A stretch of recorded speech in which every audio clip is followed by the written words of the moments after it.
Bonjour chers amis auditeurs, je suis Benoît Aguelon, j'anime le Libre Journal des Artisans première partie et aujourd'hui j'ai l'honneur et le plaisir d'accueillir Aurélien Bire.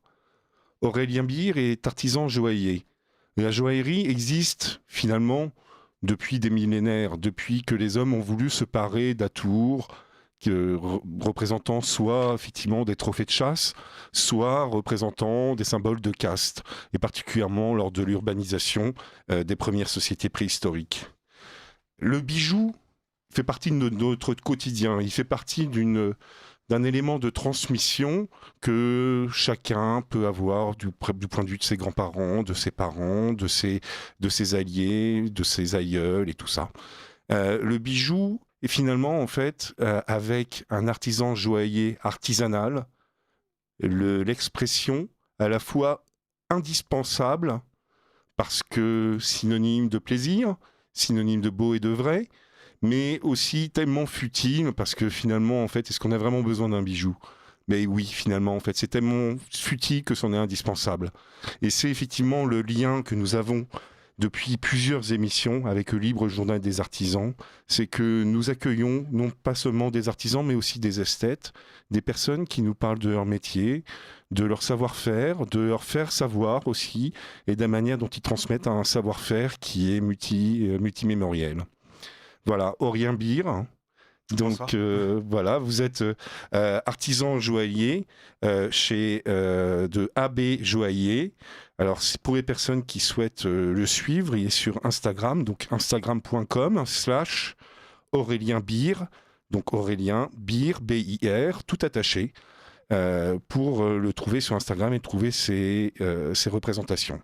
Alors pour cette émission sera retransmise sur le site internet de Radio Courtoisie pendant 7 jours gratuitement. Et puis après, effectivement, je vous adresse, chers auditeurs, à payer votre petit écho de 5 € par an pour pouvoir avoir accès à cette émission tout le temps.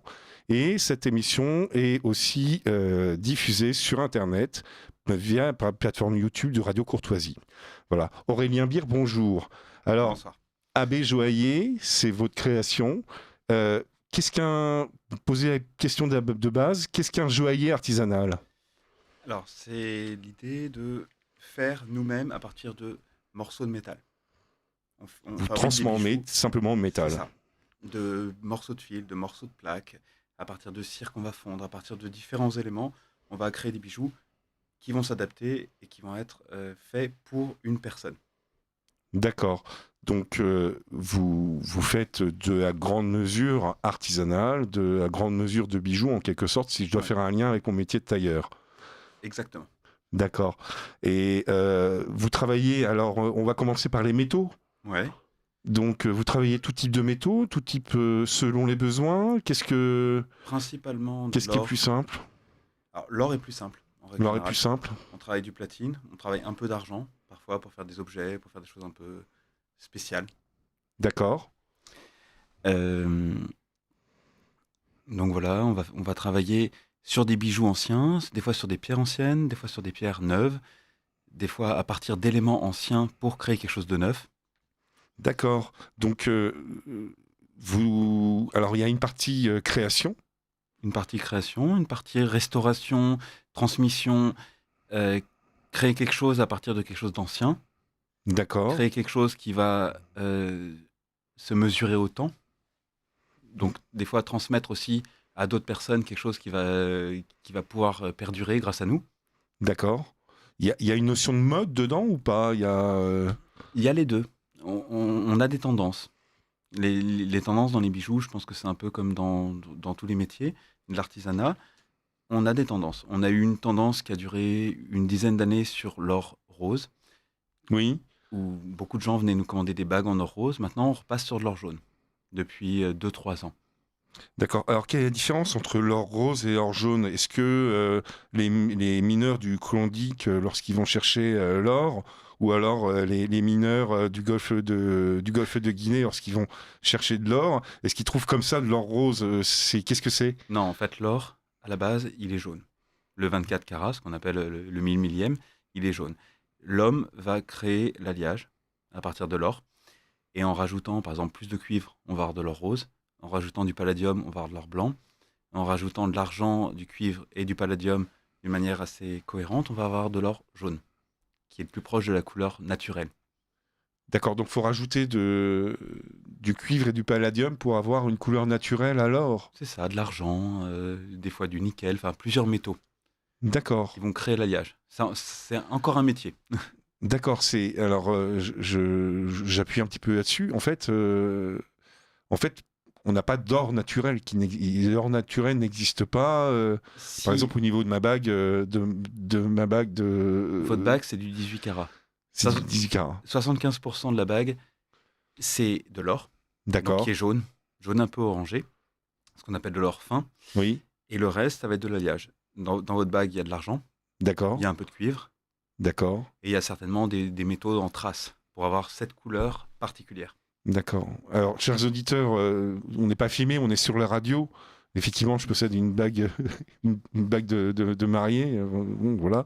Et comment dire, Aurélien est en mesure de déterminer, rien qu'à la vision, l'alliage dont est composée ma bague. Je pense que c'est un vrai savoir-faire. Je pense que moi, en tant qu'artisan tailleur de costumes, je suis pas capable d'aller aussi loin dans le détail. Mais donc, pour en revenir à ça, vous travaillez cette matière. Ça vous arrive de monter jusqu'à faire ces alliages ou... Alors non, on va jamais faire les alliages. Une fois dans ma carrière, j'ai fait un alliage particulier pour un client qui voulait quelque chose qui était censé lui apporter du bonheur. Donc il m'a amené son alliage, il m'a dit, moi je veux une bague qui soit comme ci, comme ça, avec tant d'or, tant d'argent, tant de... Et D'accord. légalement parlant, en France, en fait, on est obligé de faire appel à des affineurs, donc ceux qui font les alliages, pour garantir à nos clients Mhm. que l'alliage est au titre. D'accord, parce qu'il y a une réglementation Ouais. qui est stricte concernant les 18 carats, les 24 C'est carats. ça. Alors ça correspond à quoi? Au pourcentage d'or. Pourcentage d'or, Ouais. et c'est une échelle qui est logarithmique, arithmétique, c'est... C'est 18 carats, 75% d'or. D'accord. 9 carats, il n'y en a plus que 385% d'or. Enfin, 38,5. 38% et demi d'or. D'accord. 24 carats, 100% de l'or. 100% d'or. D'accord. Bon, bah écoutez, je me plaindrai à mon joaillier pour les 18 carats. On pourra se revoir pour ça. On pourra se revoir pour ça. Il y a moyen de faire quelque chose. Donc, ça c'est métier d'affineur. Quand vous parlez de votre carrière, aujourd'hui, Abbé Joaillier, c'est combien de personnes? C'est vous et... C'est moi, on est 8 personnes au total D'accord. au bureau, sur des spécialités et des différents strates de la fabrication. Oui. On a Donc moi, je suis un peu comme le chef d'orchestre. C'est moi qui vais m'occuper de recueillir ce que veut le client, faire le dessin, D'accord. définir, chercher les pierres, et régler tous les problèmes qui peuvent survenir pendant la production. Après, j'ai ce qu'on appelle les joailliers. D'accord. Les joailliers, oui. Eux, ils vont prendre le métal pour le fabriquer des chatons, pour fabriquer ce qu'on appelle des demi-produits, qui vont créer après la bague, les boucles d'oreilles. Alors, la des parure. chatons, c'est pas uniquement affectueux, Ouais. c'est quoi le demi-produit? C'est ce qui tient les pierres. Ah oui, d'accord, c'est l'infrastructure en quelque sorte. D'accord, On a aussi quelqu'un qui travaille en 3D, donc il crée des bagues en 3D sur ordinateur. Maintenant, on s'est modernisé. d'accord. Et c'est quoi comme profil dans ces cas-là? C'est un geek? C'est...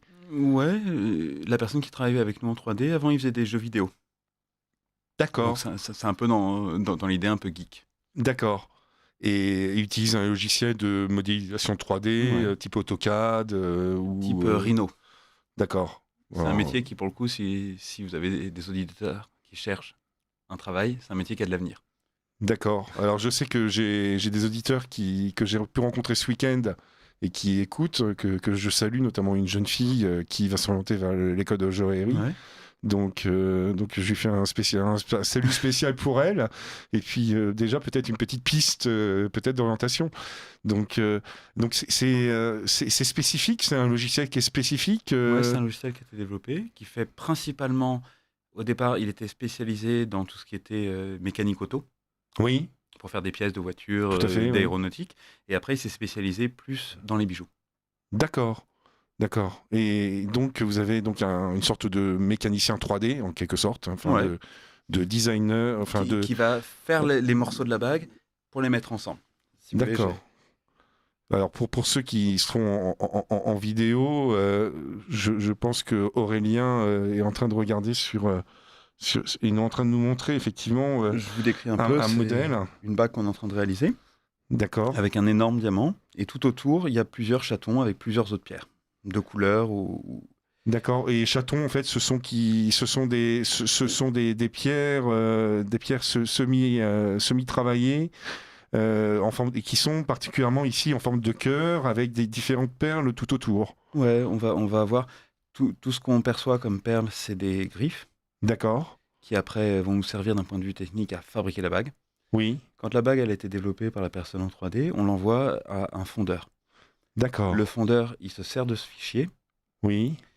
pour l'imprimer en cire, un peu comme de la cire de bougie. Oui. D'accord. La même chose. La cire de bougie, elle est mise sur ce qu'on appelle un arbre. D'accord.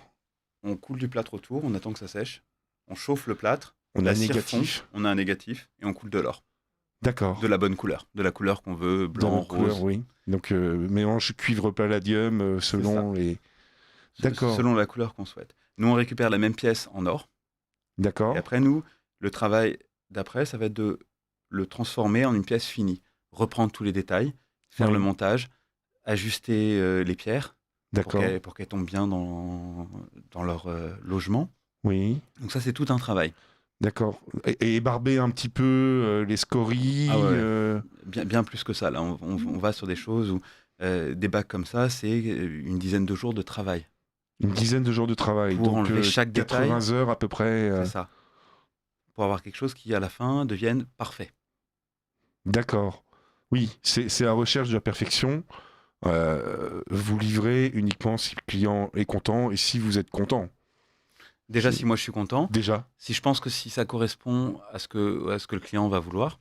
Oui. Après, moi, dans mon travail d'artisan, ce qui va m'intéresser, c'est d'avoir quelque chose qui correspond parfaitement au client, à ses envies, à ses attentes. Et en général, je vais envoyer des photos au fur et à mesure, faire valider la 3D, lui montrer les différentes étapes. Alors, déjà, parce que c'est intéressant. Oui. De comprendre, de voir, même des fois de toucher. J'ai déjà eu des clientes qui venaient au bureau pour faire une étape de leur bijou. Parce qu'elles voulaient participer. Elle-même. Ouais, elles-mêmes. D'accord. Des fois, j'ai des clientes qui rêvent de toucher. Oui. Il y a un lien émotionnel qui se fait déjà à travers la conception du bijou. Il y a une appropriation. Une appropriation est quelque chose de concret. Oui. De concret. J'avais une fois une cliente d'une très grande famille française. Et c'était très rigolo parce qu'elle est venue travailler chez nous pendant une semaine. Alors ça se voit pas pour ceux qui... Mais j'ai les doigts qui sont sales parce que je travaille toute la journée avec mes mains, avec des choses qui sont salissantes, des choses tout ça. Oui. Et elle me dit, est-ce que je pourrais faire ma bague? Je dis, écoute, pourquoi pas? Mais ça va prendre plus de temps que si c'est moi qui l'a fait. Oui. Elle me dit, si, je veux la faire. Elle venait le matin travailler. Tous les matins, elle nous amenait des croissants, elle venait travailler. Et tous les soirs, elle revenait, elle avait abîmé tous ses ongles. Ah oui. Tous ses ongles étaient foutus. Donc French manucure tous les jours, gros budget. Le lendemain, elle revenait avec des ongles nickel. C'est ça, oui. Et elle a fait ça pendant une semaine. Et au bout d'une semaine, je lui dis, mais comment ça se fait? Elle me dit, non, mais moi, quand je rentre chez moi, j'ai besoin d'avoir des belles mains pour mon mari et tout ça, mais j'aime casser mes ongles. Et j'avais trouvé ça très, très... Oui. Très particulier. On se confronte à la matière. Ouais. On se confronte à la matière, on voit que... de souffrir d'une certaine manière. C'est ça. Mais c'est évident pour nous en tant qu'artisans. C'est pas nous qui devons nous soumettre à la matière, c'est la matière qui doit se soumettre à nous. C'est un entre-deux, c'est comme une danse. Moi, je le vois plus comme une danse. C'est une sorte de ballet, de devoir par faire et défaire, c'est toujours faire en quelque sorte. On peut. Est-ce qu'on peut vraiment rattraper de votre côté? Alors, il y a des choses qui se rattrapent, des choses qui ne se rattrapent pas. Il y a des choses sur lesquelles on n'a aucun droit à l'erreur. Par exemple, sur les pierres. Donc, l'étape d'après, quand le bijou il a été fait d'un point de vue métal, on donne la bague au sertisseur, qui lui va mettre les pierres dans le métal. D'accord, c'est lui qui va adapter C'est lui qui pierre? va repousser le métal sur la pierre pour qu'elle bouge plus, pour qu'elle tienne. D'accord. Et lui, par exemple, lui, il n'a aucun droit à l'erreur. Oui. Toutes les pierres valent cher, toutes les pierres sont irremplaçables parce qu'elles ont été créées par la nature. Oui. Donc lui, il n'a pas le droit à l'erreur. Nous on se trompe sur une pièce, on se trompe sur un morceau qui est trop gros, trop petit, enfin, Mhm. on peut le refaire. C'est du Mhm. temps, c'est du travail. On est d'accord, faire et défaire, Toujours faire. toujours faire. Lui, s'il casse, c'est irremplaçable. D'accord. Il n'y a pas de possibilité, il n'y a pas de plan B, il n'y a rien du tout. Sur des pierres, sur des pierres importantes, non. Non. Sur des D'accord. pierres importantes, Et alors, le sertisseur, matériellement, il- vous achetez la matière première, c'est quoi? C'est un galet? non. C'est des petits galets? Ou c'est déjà, C'est déjà taillé. c'est déjà taillé? D'accord. Ça, c'est un autre métier. C'est un autre métier qui sont tout un pan de notre métier, qui sont tous les lapidaires. Lapidaires, diamantaires, tous ces gens-là. Alors, lapidaire et diamantaire, qu'est-ce que c'est la différence entre les deux? Le lapidaire, il taille toutes les pierres de couleur. Grosso modo, les D'accord. saphirs, les rubis, les émeraudes, les tourmalines, les spinels, que sais-je. D'accord. Vous avez des lapidaires ornementaux qui vont sculpter la matière. D'accord. Oui. On a déjà fait des bracelets où il y avait des morceaux de cristal de roche qui étaient sculptés, qui avaient des formes très particulières. Ça, c'est comme des sculpteurs, mais dans la pierre. D'accord. Ils taillent pas des pierres facetées classiques. Et après, les diamantaires, au sens non commercial du terme, c'est ceux qui taillent le diamant à partir du brut. D'accord. Oui. Qui sort directement d'Afrique du Sud et C'est ça. qui est le petit galet, le petit morceau C'est ça, des petits qui cailloux. qui va devenir un dodécaèdre ou une forme géométrique, comment dire, standardisée. En général, quand on trouve un diamant brut, ça ressemble à deux pyramides collées l'une à l'autre. D'accord. Une sorte de losange, en fait, un losange de pyramide. Ouais, comme deux pyramides qu'on aurait collées l'une à l'autre. Ça, c'est la forme idéale du diamant. Sachant que D'accord. des fois, on trouve des pyramides tronquées, on trouve des pyramides plus ou moins Oui. propres. Et le rôle du diamantaire, ça va être de trouver dans cette matière le meilleur rapport sur la pierre. D'accord. C'est-à-dire de tailler le moins possible. De tailler pour avoir la plus belle pierre à la fin, la plus brillante, Oui. tout en mettant de côté les impuretés, les zones de couleur qui sont pas belles, D'accord. pour avoir le plus beau diamant à la fin. D'accord. Alors, là, on parle de la matière, là, les zones de couleur qui sont pas belles, c'est-à-dire que dans le processus géologique, il y a des irrégularités qui se font Parfois. et qui font que, comment dire, dans le diamant, effectivement, on peut avoir un gros galet. S'il y a une irrégularité au milieu, ben, dans ces cas-là, on est obligé de faire plusieurs petits galets. C'est ça. C'est fascinant. C'est... Et moi, j'ai tendance à dire que mon métier, en tant qu'artisan, déjà, il est très multiple. Et c'est transformer ce que la nature a pu nous donner de mieux en quelque chose d'encore mieux. Oui, Dans le C'est- diamant, dans le saphir, dans toutes les pierres que je vais pouvoir travailler. on est tout à fait dans la conception de l'art classique aujourd'hui, enfin de l'art classique, qui est de magnifier la nature tout en la reprenant et s'en inspirant. Ouais. C'est c'est pas très moderne tout ça, Malheureusement, non, ou heureusement. heureusement. Mais finalement, en Heureusement. fait, finalement, vous êtes un petit peu à l'avant-garde en quelque sorte. Il y a un retour à ce niveau-là. Ouais. Moi, depuis quelques années, je vois les gens, pendant longtemps, ils ont recherché à avoir ce que j'appelle le luxe standardisé. Oui, La même chose que la copine qu'on a vue dans un magazine, qu'on a vue dans... voilà. Mon travail depuis des années, j'ai de plus en plus de clientes qui veulent des bijoux qui leur ressemblent. d'accord. Moi, j'ai tendance à penser que ce soit, mais dans tout, hein, que ce soit un canapé, que ce soit Oui, une robe, que ce soit une veste, une fois qu'on a ce que moi j'appelle les classiques, oui, il faut se faire plaisir. Quelque chose, des couleurs, des matières, des volumes qui vous correspondent, qui vous magnifient, qui vous ressemblent. oui. Quitte à ce que D'accord. ce soit clivant. D'accord. Alors, vous êtes sur Radio Courtoisie et j'accueille aujourd'hui le joaillier artisanal Aurélien Beer qui est joignable sur Instagram, instagram.com/Aurélien Beer, B-I-R. Aurélien, c'est quelque chose qui est relativement nouveau, effectivement, la recherche de quelque chose de particulier. Aujourd'hui, comment se compose votre clientèle passe de commandes spéciales, c'est ce que j'ai l'impression que vous faites que des commandes spéciales, mais vous faites On fait 50-50. 50% de notre activité, on va faire ce qu'on appelle de la sous-traitance. D'accord. Ou là, vous ne faites pas la On création. ne fait pas la création, on va faire ce qu'on nous a demandé. D'accord. Ce qu'on Bien souvent des appelle grandes maisons. souvent des grandes maisons, Place Vendôme ou étrangères, qui vont nous demander de fabriquer telle ou telle bague D'accord. à 10 exemplaires, 100 exemplaires, enfin, des choses qui sont de la répétition. Oui. Donc ça, c'est 50% de mon activité et de ce que font mes équipes. D'accord. Avec quelque chose d'assez rassurant, parce qu'on fait toujours une chose assez standardisée, Oui. mais un peu ennuyeux, Oui. Oui, c'est vrai. a fortiori. Et 50 autres % de notre activité, on fait des pièces pour des clients privés. Ça va aller de la restauration d'une pièce de famille, Oui.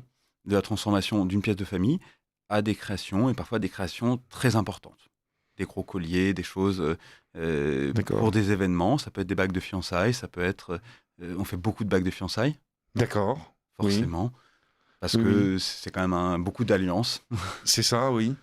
Mais c'est en même temps, vous avez une clientèle qui est extrêmement sélective. Enfin, c'est pour une bague de fiançailles, il y a un jeune couple qui se lance dans la vie, faire appel à un joaillier artisanal, Alors, c'est une c'est... recherche d'excellence, mais c'est aussi la capacité, effectivement, une capacité à faire appel à un artisan. Moi, je fais très peu de costumes de mariage, par exemple. Ouais. Donc, parce que ils ont pas encore, les jeunes n'ont pas encore les moyens de faire appel à mes services. Mais vous avez une clientèle qui est totalement exclusive. Oui et non.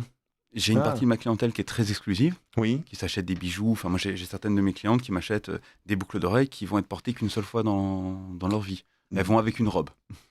d'accord, Ou des bracelets qui vont avec pour un mariage, pour un événement, pour une soirée. très beau, Très très beau, intéressant. très intéressant. Très intéressant.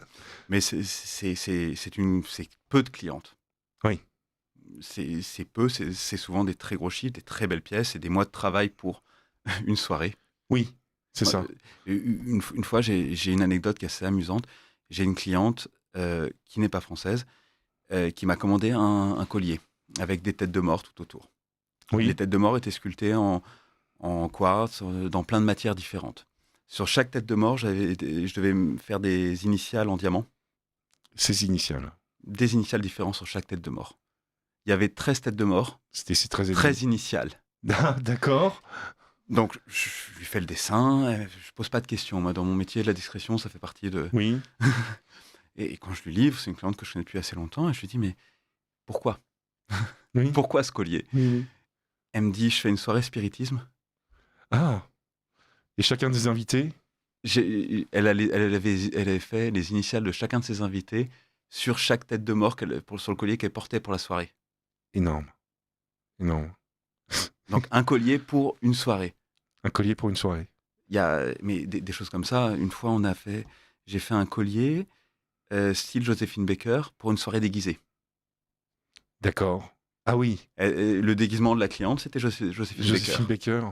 Mais c'est marrant parce que vous travaillez dans. Enfin, vous faites de l'intemporel, les diamants sont éternels, comme on le disait, comme Claudia, et que je remercie qui à la réalisation le faisait passer au Bobino. Et en même temps, ils ont une attitude de consommateurs invétérés et d'hyperconsommation sur des produits exceptionnels, mais des produits. Comment dire, des produits intemporels, des produits qui sont des produits durables. Oui. Une partie de la clientèle réagit comme ça ou recherche ça. Ouais, il y a peut-être une notion de snobisme dans ceci. Il y a- C'est intéressant, c'est intéressant. On rêve toujours d'avoir des clients comme ça.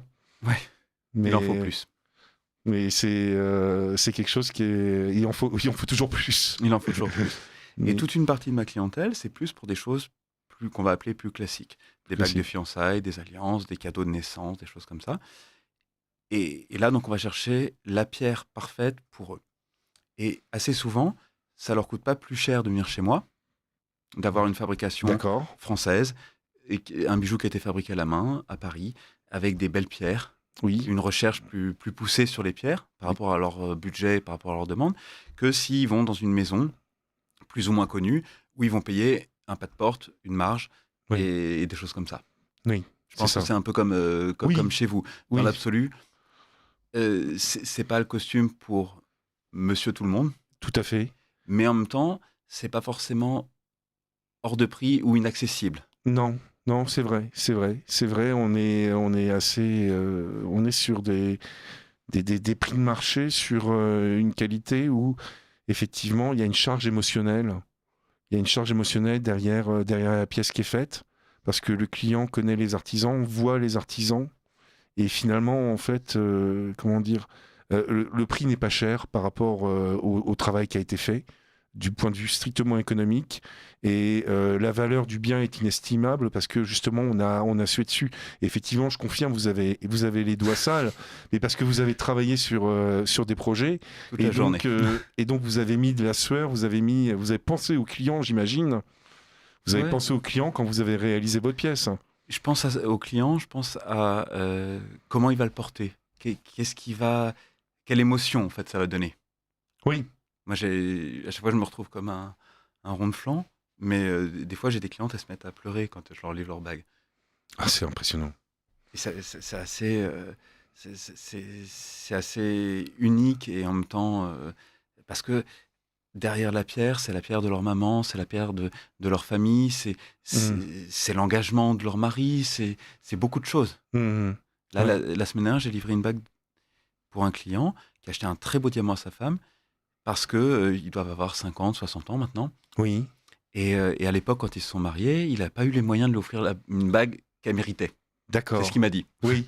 Oui, mais Je reprends ces mots. c'est touchant. C'est touchant. Et je trouvais ça génial. C'est génial. Elle m'a appelé, elle m'a envoyé, parce qu'en plus, il a fait la surprise. Elle pleurait, elle pleurait. Moi, j'étais à la maison avec ma femme, mes enfants. J'étais là, bon. Oui. Moi, j'étais plus gêné qu'autre chose. Oui. Et je trouve ça génial, ces moments-là. On rentre dans l'intimité des gens, en quelque sorte. On Ouais. rentre dans l'intimité On des rentre dans gens. l'intimité des gens, on rentre dans, des fois même trop dans ce qu'ils ressentent. D'accord. Alors, vous êtes toujours sur Radio Courtoisie avec Aurélien Bier, artisan joaillier artisanal. J'ai une question d'un auditeur qui nous pose, que je reconnais son adresse email, effectivement, qui est un auditeur fidèle.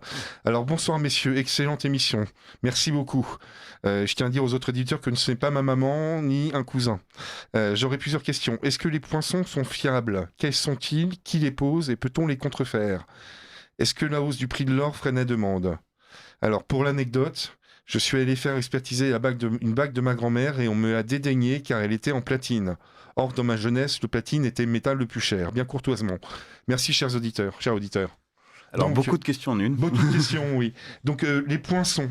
Les poinçons, effectivement, sur ma bague de mariée, j'ai un poinçon. Alors, est-ce que c'est fiable? Quels sont-ils qui les posent? Qu'est-ce qu'un poinçon, en quelque sorte? Alors, il y a deux poinçons sur votre bague, comme sur la plupart des bagues. Oui, Un qui est une spécificité française, c'est la tête d'aigle. La tête d'aigle, c'est une spécificité française d'accord. qui est contrôlée par les douanes françaises. D'accord, Donc, ça a l'énorme avantage d'être extrêmement fiable. d'accord. Fiable et un gage de qualité. Pour des bijoux achetés en France. Pour des bijoux achetés en France. Pour des bijoux achetés en France. Moi, j'ai eu plusieurs fois des cas de clients qui achetaient des bijoux à Dubaï, Oui. ou à plein d'autres endroits. Et là-bas, ils n'ont pas les contrôles des douanes, on tient des livres de police, on a quand même tout un volet fiscal et de contrôle qui est très important et qui en même temps permet de garantir aux clients la fiabilité. C'est pour ça que je vous disais tout à l'heure que sur l'alliage, on ne peut pas faire nos alliages nous-mêmes. C'est interdit D'accord. d'un point de vue légal. C'est réglementé, oui. C'est réglementé. C'est un monopole. Enfin, c'est pas un monopole, c'est un monopole délégué, quelque sorte. Ouais, c'est un monopole délégué qui permet d'être sûr que votre or, il Oui. sera le même que vous l'achetiez chez moi ou chez n'importe qui en France. C'est une garantie de qualité. C'est une garantie de qualité du métal. Après, chaque bijou fabriqué en France, et encore là on parle d'une spécificité française, a un poinçon qui garantit que ça a été fabriqué chez moi, chez quelqu'un d'autre, et qui garantit la traçabilité du bijou. D'accord. Pareil, ça c'est pas ou peu contrefait. Vous avez une sorte d'armoirie, C'est ça.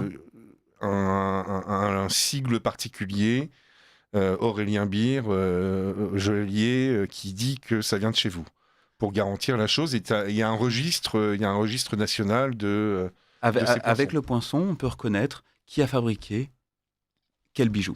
Et je dirais encore plus, pour les auditeurs, ce qui peut être intéressant, c'est de vous enlevez votre bague, vous regardez sur votre bague si le poinçon il est de forme ovale, C'est de l'import. Donc c'est un bijou qui vient de l'étranger. D'accord. Qu'importe où il a été fabriqué à l'étranger. Si le poinçon il est de forme losange, ça a été fabriqué en France. D'accord. Je suis rassuré. D'accord. Après, pour le sujet du platine, Oui. jusqu'à il y a quelques années maintenant, je pense à peu près avant le Covid, le platine était plus cher que l'or. Oui. Et le platine était plus prestigieux. Oui. Les plus beaux bijoux étaient faits en platine. Mhm. Depuis maintenant le Covid, le platine est devenu moins cher que l'or en D'accord. termes de valeur, Oui. toujours aussi prestigieux, mais moins cher que l'or. Et sa valeur est actuellement presque de la moitié. D'accord. Aujourd'hui, on est à combien à peu près 1700, 1800 dollars l'once ou l'once d'or? Alors, On est à combien? le kilo d'or, on est à plus de 90 000 euros. D'accord. Moi, je parle en kilos. D'accord, ok. Oui, non mais faut pas se gêner hein, par rapport à une once qui est quelques grammes, donc faut pas hésiter. D'accord, 90 000 euros le kilo d'or et donc 45 000 le platine. Ouais, D'accord, presque la moitié en fait. d'accord. Donc finalement, en fait, c'est pas les diamants qui sont éternels en termes monétaires, finalement, c'est surtout l'or qui est la valeur refuge et qui demeure une valeur refuge. Dans notre métier, ça a été un vrai sujet ces dernières années, Oui. justement sur le côté refuge de l'or ou pas. Après, Oui. ça, c'est presque quelque chose qui est presque personnel. D'accord. Moi, personnellement, j'ai tendance à penser que l'or n'est pas forcément une valeur refuge, et c'est surtout une valeur qu'il ne faut pas acheter quand on est au plus haut. Ah bien sûr. Mais le problème, c'est de savoir quand est-ce que c'est plus haut. Bah, quand on bat des records toutes les semaines, on est au plus haut dans la théorie. Oui, d'accord. Après, l'or a toujours été quelque chose qui se transporte, qui se garde, et qui vaudra toujours quelque chose. Oui. Qui est imputrescible et qui reste le même tout le temps, quoi. Enfin, Bah, un petit peu comme ce vieux film La soif de l'or Ah oui, avec de Funès, De Funès. où il avait cet attachement presque charnel à l'or, comme si c'était une garantie. Oui, oui, oui. Alors que finalement, en fait, depuis il y a des détachements de l'économie, de la masse monétaire vis-à-vis de l'or, effectivement, c'est un bien comme un autre. Mais C'est un bien non putricible. non plus. Oui, tout à fait, oui. Moi, j'ai encore des clientes, des personnes un peu âgées qui viennent m'acheter des petites pièces en or pour les offrir à leurs petits-enfants à Noël. Oui, ce qui est plus sympa qu'un billet. En tout cas, ça a l'avantage que les petits-enfants ne pourront pas l'utiliser pour s'acheter des bonbons. Oui, c'est vrai, ça permet de garantir la Ça chose. permet de garantir qu'elles vont le garder un peu. Mais c'est aussi un vrai effort de transmission encore. Ouais. Lorsque vous dites aussi que vous refaites des bagues ou vous refaites des bijoux à partir de bijoux anciens, de bijoux de famille. Moi, pour moi, c'est un des meilleurs moments. Ouais. Quand je vois un bijou qui a été travaillé par quelqu'un que j'ai jamais connu, hein, Oui. et que je peux lui donner une deuxième vie, une troisième vie, une je ne sais pas combienième vie. D'accord. Je trouve que il y a quelque chose de beau là-dedans. Il y a, vous arrivez à partir des poinçons justement à retrouver les fabricants et je vais plus loin peut-être, mais ça c'est presque un boulot d'archiviste, mais de retrouver le style, le style de ce fabricant qu'il avait et peut-être je sais pas, de s'en inspirer, je sais pas, Alors, oui et non. Il y a certains fabricants qu'on n'arrive pas à retrouver. D'accord. Déjà parce qu'avec le temps, parfois les poinçons s'estompent ou s'effacent, Oui. ou ils sont effacés par des gens lors de mise à taille, lors de restauration précédente, si la restauration a mal été faite. D'accord. Donc il y a ce syndrome-là. Après, parfois, on voit un bijou et on sait à qui il a appartenu. Il y a certaines très belles maisons Oui. qui sont maintenant fermées, qui n'existent plus. Oui. Quand on voit le bijou, on reconnaît l'émotion. Expliquez mieux.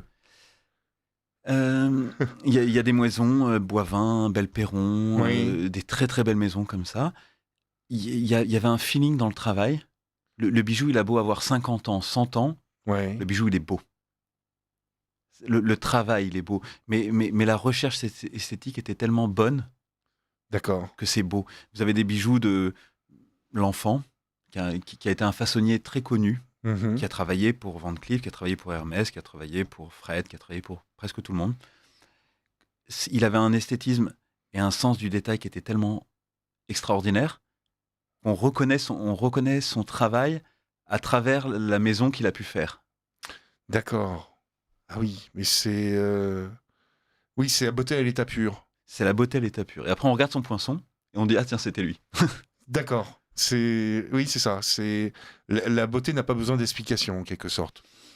Pour moi, la beauté, c'est comme l'extraordinaire. Pour moi, quand on doit donner le prix à une chose pour qu'on la trouve belle ou intéressante, c'est pas un vrai intérêt.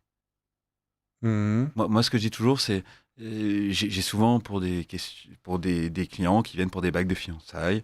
Donc en général, on fait une sélection que j'envoie d'abord à monsieur pour voir les budgets, pour Oui. arriver à cadrer Oui. les options plus basiques. Oui. Et après, je les vois tous les deux pour choisir leur pierre. Mhm. Et souvent, ce que je dis, c'est arrêtez de regarder la qualité de la pierre, la pureté, des choses très techniques. Allez vers la pierre qui vous parle. La pierre que que si demain vous vous réveillez et que vous l'avez pas, vous la regretterez. D'accord. Ouais, c'est un lien, vous créez un lien émotionnel entre un minéral et un animal en quelque sorte qui est l'homme. Peut-être. C'est les cristaux qu'on utilise pour décomposer la lumière, qui ont été servis pour décomposer la lumière. C'est un lien avec le monde physique. Il y a un lien quasi mystique en fait avec le monde physique que chacun possède. Dans les pierres, mais 100%. Il y a des choses qui sont... Moi, j'ai des clientes qui collectionnent les pierres. Vous avez, historiquement parlant, il y avait une des plus grandes courtisanes qui s'appelait la Castiglione. Elle a ruiné ses amants pour s'acheter des pierres qu'elle gardait dans 2 coffres de part et d'autre de son lit. Et la nuit tombée, elle ouvrait ses coffres et sortait ses pierres. Elle avait les plus belles pierres. Elle aurait vendu n'importe quoi pour s'acheter des pierres. D'accord. Ouais, il y a...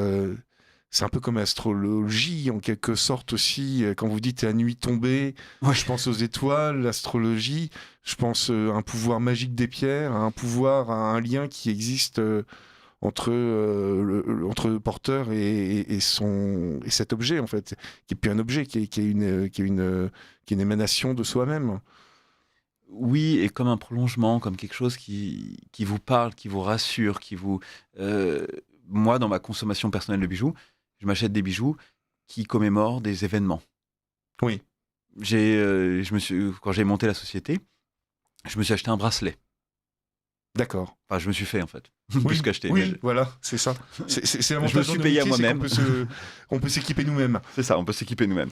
Je me suis acheté un bracelet pour commémorer ce passage. Ouais. Comme une bague de fiançailles, au final, c'est un passage. Oui, c'est ça. C'est un engagement, c'est un pari sur la vie, c'est quelque chose qui doit être commémoré et Éprouvé. éprouvé, ouais. Et un engagement qui se veut durable. Enfin, il peut y avoir l'illusion de l'éternité, mais on est tous mortels, mais finalement, en fait, c'est quelque chose qui va nous survivre. La plupart des bagues de fiançailles, elles vont pouvoir passer de génération en génération, être montées, être transformées pour les enfants, les petits-enfants. D'accord. Alors, une autre question. Donc, le poinçon à l'aigle, vous confirmez, n'est pas posé par le joaillier, Alors, posé par... je confirme pas. Ah. Il y a 2 solutions en France. Ou vous allez aux douanes, qui vous posent les poinçons, D'accord. ou vous demandez la délégation de poinçons. Là, on va rentrer dans quelque chose d'un peu plus technique. Oui. Si vous rentrez dans la délégation de poinçons, vous devez tenir un registre de tout ce que vous avez poinçonné à l'année. Et une fois par an, vous leur envoyez le registre pour dire j'ai poinçonné tant de bijoux, j'ai fait tant de tests, parce qu'il faut faire des tests, destructifs ou non destructifs, sur chaque bijou. D'accord. Et alors, quels sont les plus anciens poinçons pour l'or ? Donc, l'auditeur sait par exemple que pour l'argent, il y avait Vieillard avant la Minerve. Ouais. Ça vous dit quelque chose ? Oui. D'accord. En fait, au fur et à mesure des époques, les poinçons ont évolué. Ah oui, c'est ça, ces fameux aigles d'aujourd'hui. C'est ça, la tête d'aigle d'aujourd'hui, ça a été plusieurs choses. Et ça permet aussi de retracer. En fonction du poinçon qu'il y a sur le bijou, on sait de quelle époque il a pu être fabriqué. D'accord. Oui, d'accord. Et aujourd'hui, pourquoi l'aigle ? Alors ça, peut-être parce qu'on a la colle. on a Jupiter à l'Élysée, non ? Honnêtement, j'en ai aucune idée. Non, J'ai jamais la tête de Minerve pour le platine, l'aigle pour l'or. À regarder. D'accord. À regarder, à vérifier, parce que j'en ai aucune Ou idée. un héritage napoléonien, peut-être. Peut-être. Ce qui serait Il toujours a très beaucoup beau. fixé de choses quand même. Il y a beaucoup de fils et puis son petit-neveu aussi. Oui. Donc voilà. Bon, on va passer une petite entracte. Donc vous êtes avec Aurélien Beer, qui est artisan joaillier, et vous êtes sur Libre Journal des artisans, première partie. Donc on va laisser passer Bobino. Merci. Vous appréciez cette émission? Alors aidez Radio Courtoisie à en produire d'autres. Rendez-vous sur soutenir.radiocourtoisie.fr. Merci d'avance. Alors, on reprend le fil de notre émission avec Aurélien Beer, artisan joaillier, que vous pouvez suivre ses créations sur Instagram, instagram.com/ ou la barre transversale, pour parler en français. Aurélien, comme le prénom, Beer, tout attaché, B-I-R, tout simplement. Si vous avez d'autres questions, vous pouvez aussi lui envoyer un email chez abjoaillier, tout attaché, @gmail.com. Aurélien, là, on a parlé beaucoup d'émotions. Ça vient, du point de vue du client, de votre point de vue, on sent la passion. D'où vient cette passion? Quel est votre parcours pour arriver ici, ce soir 2 mai, sur Radio Courtoisie, dans Libre Journal des artisans? Alors, je saurais pas trop le dire. Je sais que j'ai toujours été passionné des pierres. Dès tout petit, je collectionnais des cailloux que je trouvais dans la rue, sur la plage, n'importe où. D'accord. Après, vers 10-12 ans, j'ai demandé à mes parents un diamant à Noël. Ça va. Oui, ça restait une toute petite pierre. D'accord, très bien. Ça restait une toute petite pierre.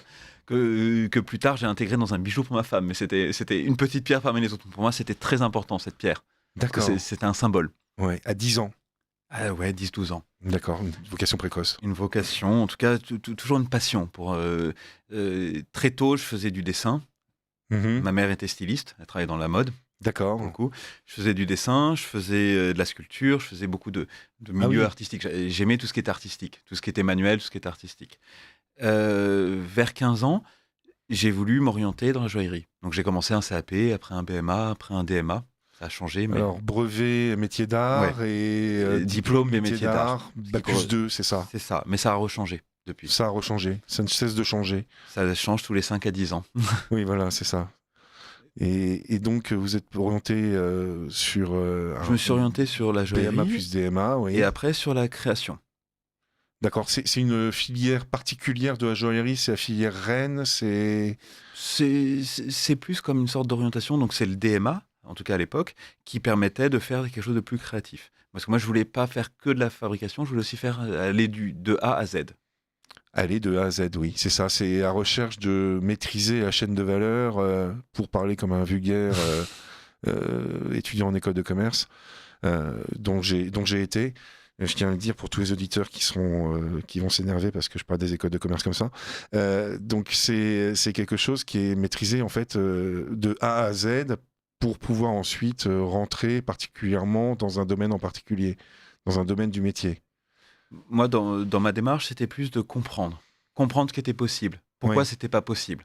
Enfin, quelque chose de plus concret, plus culturel en fait. D'accord.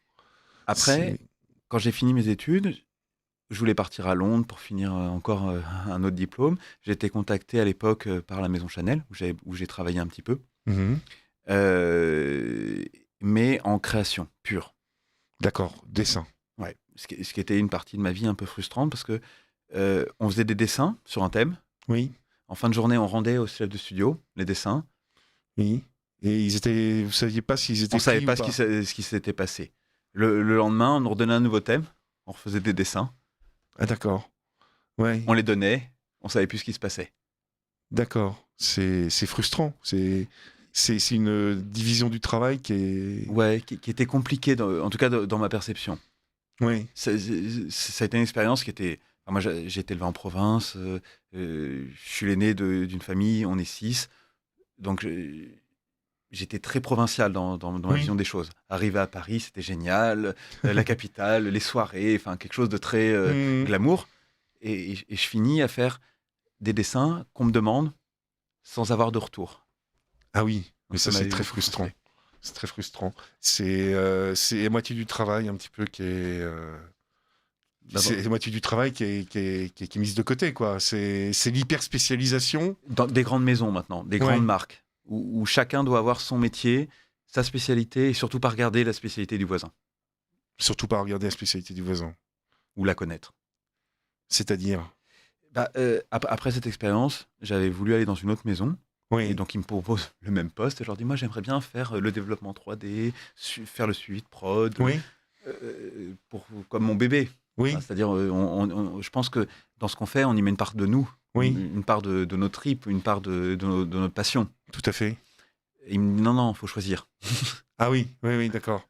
Oui, c'est ça. Vous êtes une unité économique qui doit cracher et vous restez dans votre... Dans notre segment. Oui, c'est ça, dans Bande-Nage, quoi. Ouais. Voilà, c'est ça. Alors, j'ai encore une question d'auditeur. Alors, bonsoir, messieurs. Alors, c'est une question pour vous.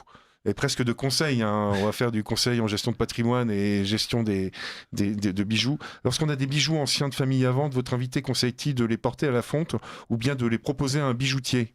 Merci pour l'émission, merci, cher auditeur. Alors, je vous conseille de m'envoyer un email, de me les ramener. Chaque bijou est différent. abjoaillier@gmail.com. Il y a un vrai sujet sur les bijoux anciens. Il y a des bijoux qui sont trop usés.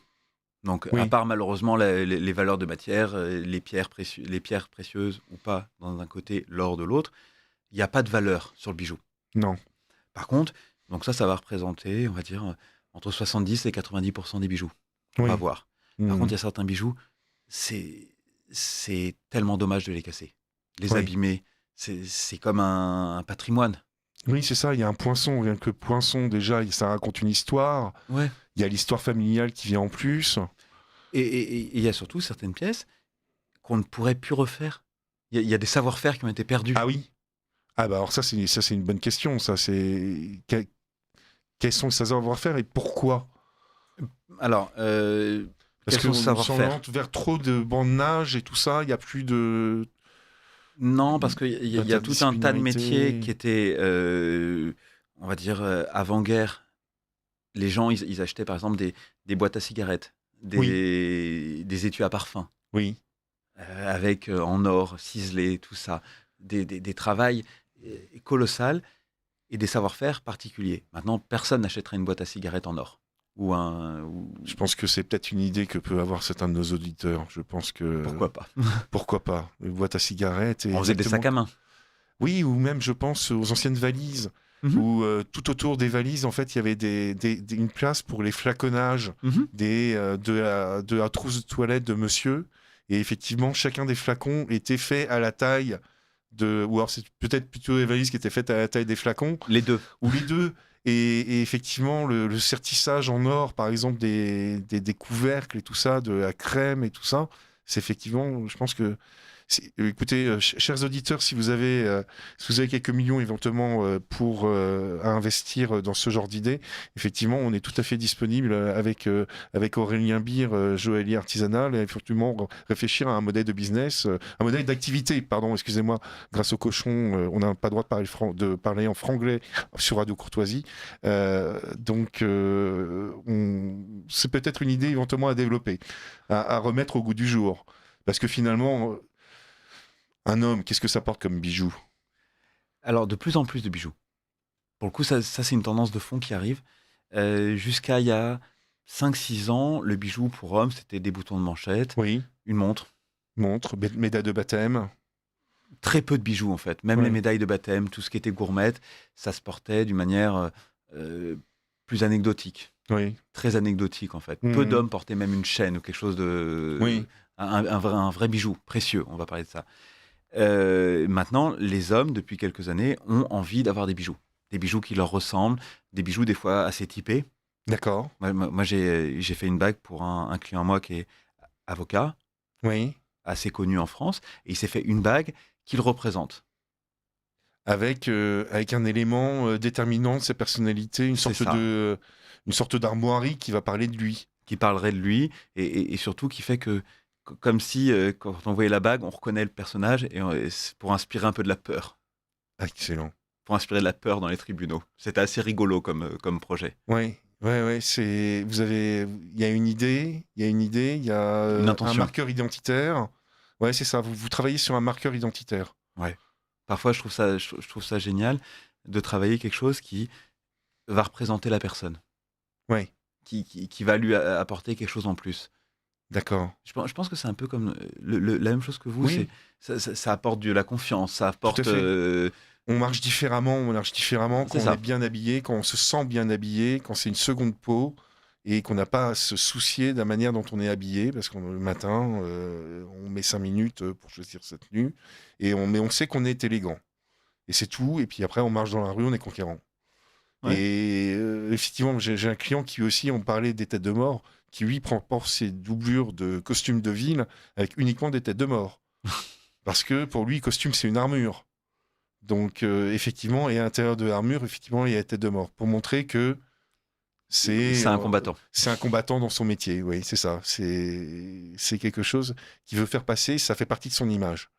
Ouais, ça fait partie de l'image qu'il veut renvoyer. Et peut-être même que quand il bouge le bras, qu'il voit les têtes de mort, ça lui rappelle Oui. comme un mantra.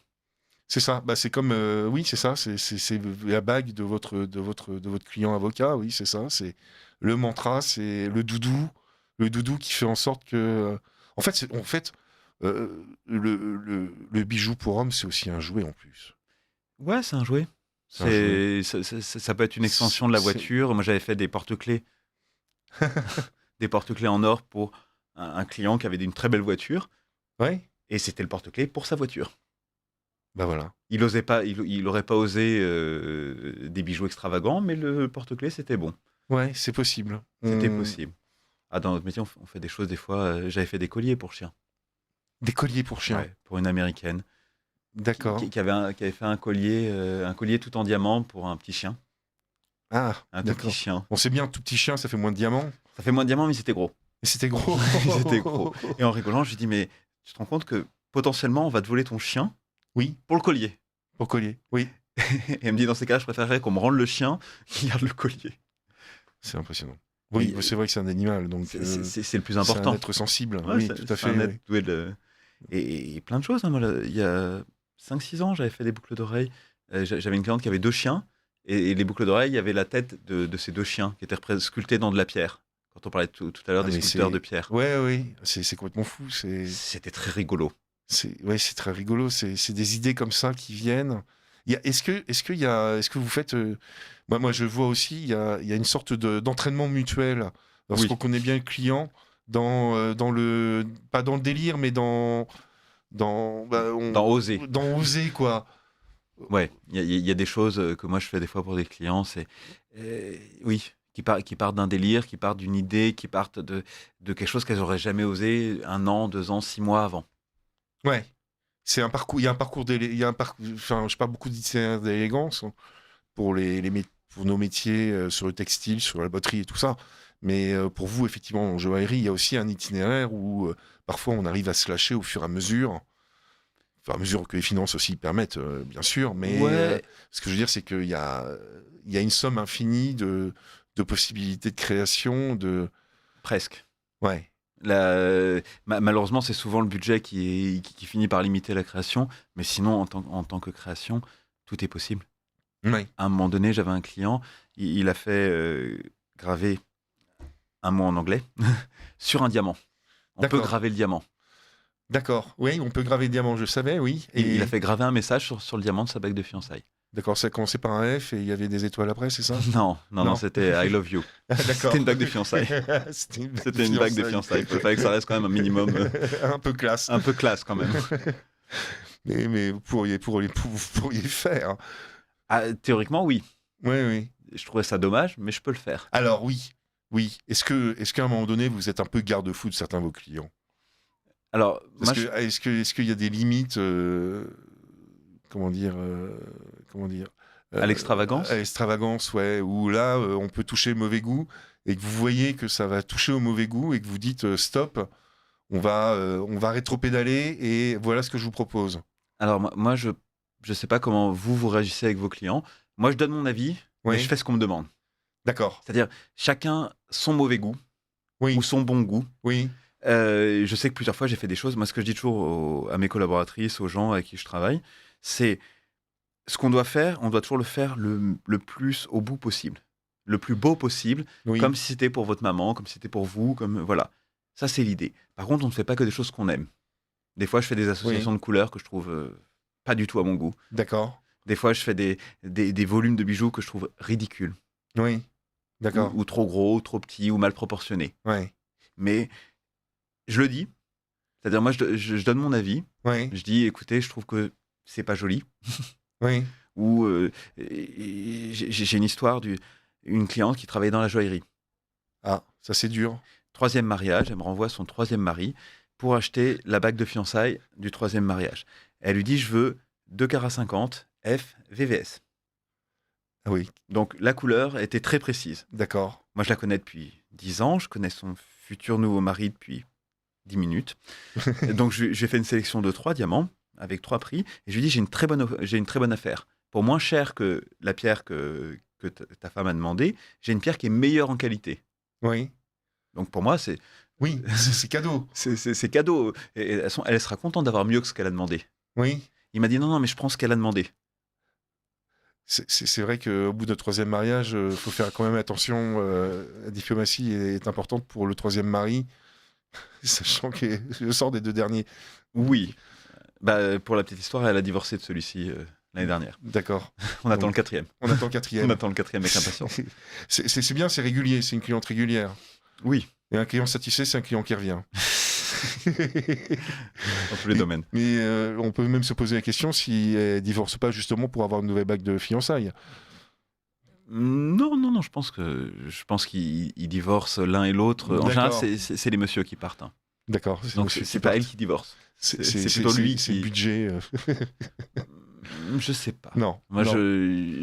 j'ai un très bon client à moi qui m'a donné un mantra un jour. Il m'a dit, faut pas poser de questions dont on ne veut pas connaître la réponse. C'est ça. C'est ça. Tout à fait. Mais maintenant, concernant les questions parfois un petit peu de mauvais goût, moi j'avais un client qui voulait faire une broderie distinctive de dragon. Alors je lui demandais un dragon plutôt occidental ou un dragon chinois. Et le client n'étant pas du tout chinois, je m'attendais dragon occidental, il me dit dragon chinois. Et j'ai eu un peu de mal, mais je lui dis écoutez, je vais réfléchir. Et en fait, ce que je lui ai proposé, j'ai un ami héraldiste et on a brodé son monogramme. C'est-à-dire qu'on a fait son monogramme. Un ami héraldiste a conçu le monogramme. On lui a livré version papier, version estampillée. Et puis, sous un fichier broderie, de broderie, on a brodé son monogramme.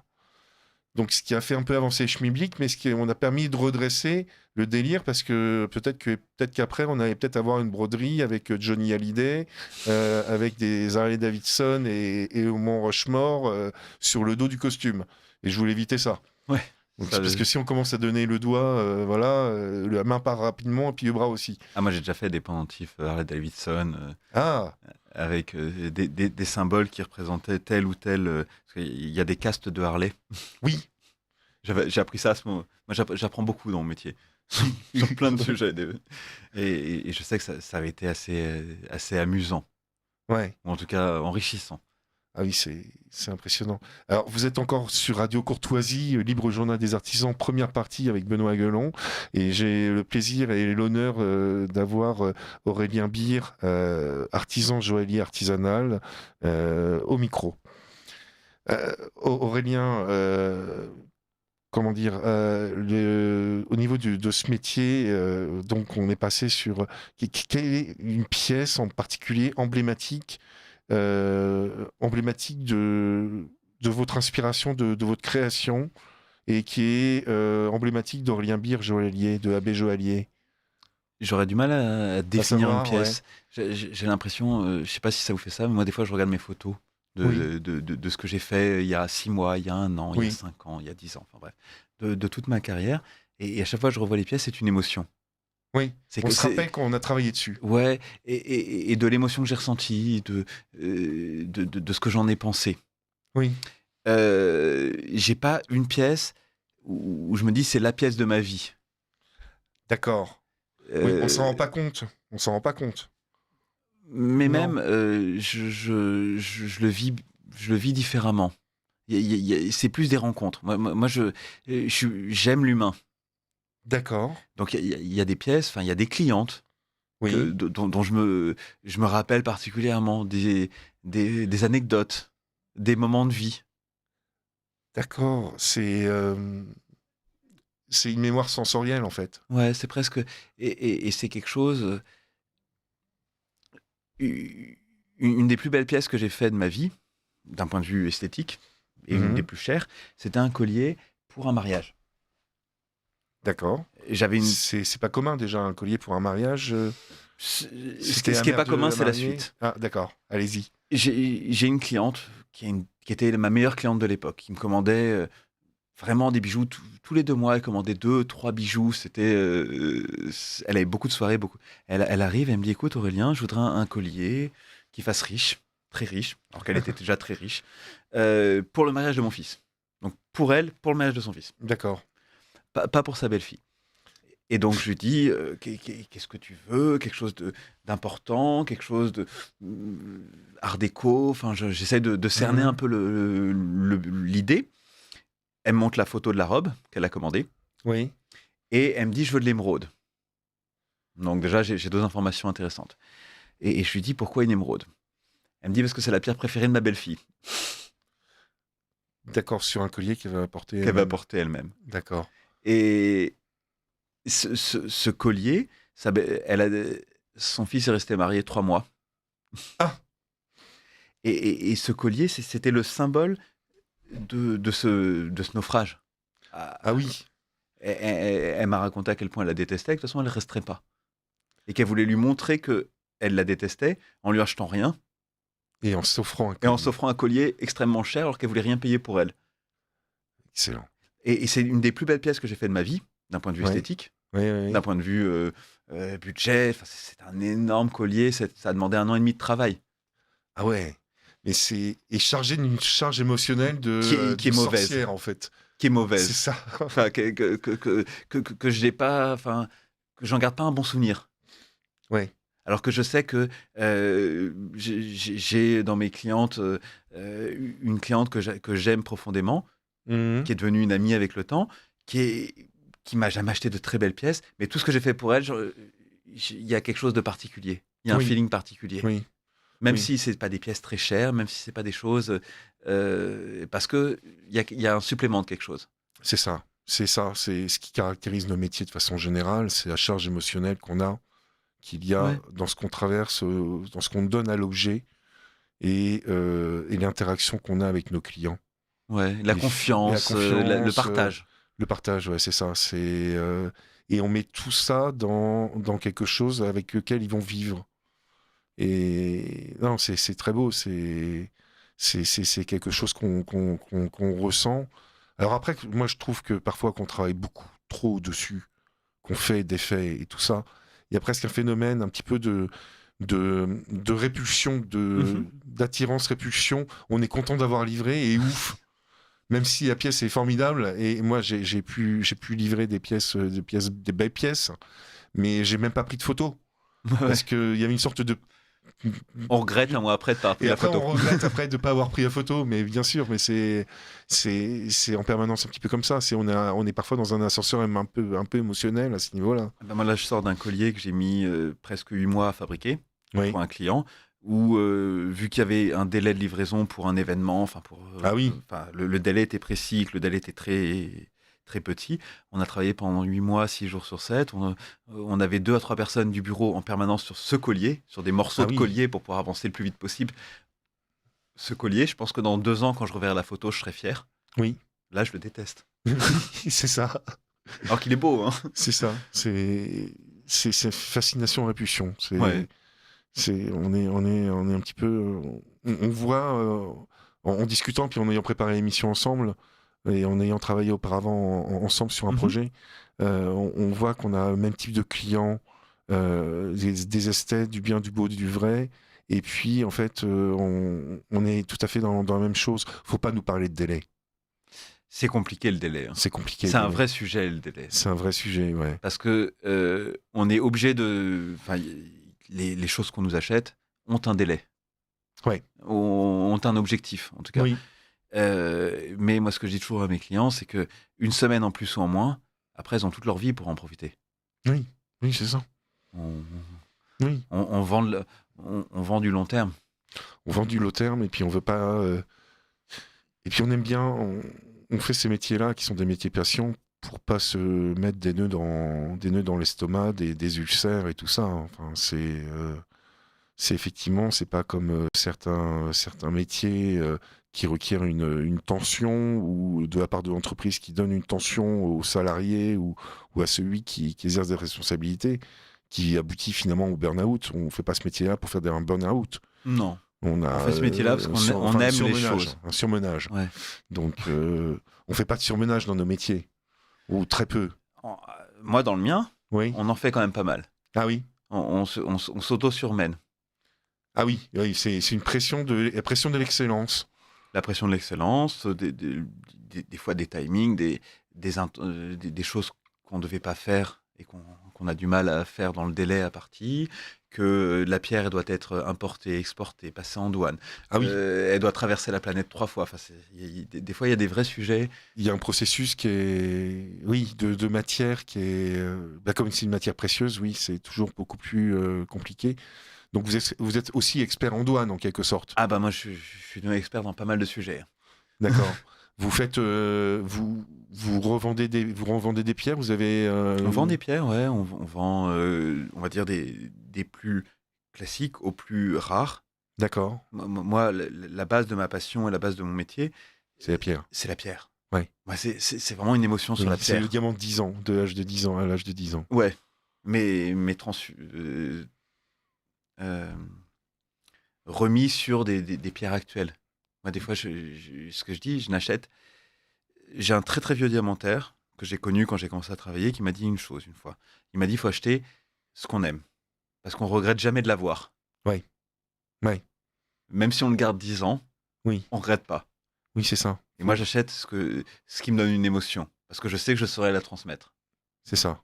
Bah, vous faites très bien sur Radio Courtoisie, le Journal des Artisans, première partie. Donc, on a l'honneur et le plaisir d'accueillir Aurélien Birr. Aurélien, comme c'est une émission filmée, chers auditeurs, on a écourté un petit peu le temps d'interview pour avoir une plage musicale. Donc, on a encore 3 ou 4 minutes ensemble. Aurélien, question sur vos pierres, tendance aujourd'hui, quel est votre coup de cœur, est-ce que vous avez un conseil à donner aux auditeurs ou à donner allez-y, faites votre influenceuse, dites-nous aujourd'hui ce qui est vachement bien. Alors, ce qui est quelque chose qui est à la mode sans être à la mode, mais qui est beau et qui vous soulève un peu palpitant, quoi, en quelque sorte. Plusieurs choses. Actuellement, si je peux me permettre un conseil d'un point de vue, on va dire investissement économique, c'est le moment d'acheter du diamant. Ah. Plus que de l'or. D'accord, plus que de l'or. Plus que de l'or. Oubliez le platine. Oubliez le platine. Ouais, non, pourquoi pas du platine, parce qu'il n'est pas très cher. Oui. Non, parce que les cours du diamant sont très bas. Le dollar est faible par rapport à l'euro, donc c'est le moment d'acheter du diamant. D'accord. Pas par passion, mais parce que c'est beau. Mmh. Si on sort du diamant, moi, ce que j'aime profondément, c'est certaines pierres. Le spinel, qui est une pierre qui est pas très connue, mais qui est beau. Un beau spinel, c'est vraiment une émotion. Quelle couleur On en trouve en rouge, en bleu, en rose, en gris, en violet. D'accord. Et dans toutes ces couleurs mélangées. Ah oui, comme une sorte de nuage. Comme des sortes de nuages. Alors, elles n'ont pas toutes les couleurs, mais on trouve des gris-violets. On trouve des roses un peu poudrées. On va trouver des roses Barbie. On va trouver des rouges presque plus beaux qu'un rubis. D'accord. Du rouge cardinaliste. Ouais. Pour rester dans l'actualité. Des choses qui étaient extraordinaires. Ah oui. Moi j'adore la Paraíba, qui est une variété de tourmaline extrêmement rare, qui est bleu lagon. Vous voyez un peu cette idée de... Du tout. Alors, il faut nous expliquer. La plus belle mer. Vous êtes à Bora Bora, vous voyez le lagon, le plus beau jour de l'année. Ah oui, c'est ça. Elle a cette couleur. D'accord. Elle a cette couleur. Et après, moi, j'ai une passion pour l'émeraude. Mais ça a toujours été ma passion. Je trouve que D'accord. une émeraude, c'est beau, ça parle. Il y a quelque chose qui touche. D'accord. Moi, mais les plus belles pierres que j'ai vues ou que j'ai vendues, c'était des émeraudes. D'accord. Parfait. Merci Aurélien Beer. Avec plaisir. Donc vous pouvez retrouver Aurélien par email à abjoaillier@gmail.com ou sur Instagram, instagram.com/AurélienBeer, BIR, sur Instagram. Merci Aurélien, c'était un vrai plaisir parce qu'on a vraiment senti la passion qu'il y avait à ce niveau-là. Et maintenant, chers auditeurs, nous allons faire une petite incursion musicale sur la thématique des bijoux avec Charles Gounod, l'ère des bijoux, puis Don Giovanni de Mozart à la scène du catalogue, et ensuite Léo Delibes, la chanson de la cloche. Donc voilà, merci chers auditeurs. Je laisse le micro à Alessandro Paolo pour la deuxième partie du Libre Journal des Artisans. Je remercie Claudia de la réalisation. Merci, à dans 4 semaines. Au revoir. Merci beaucoup.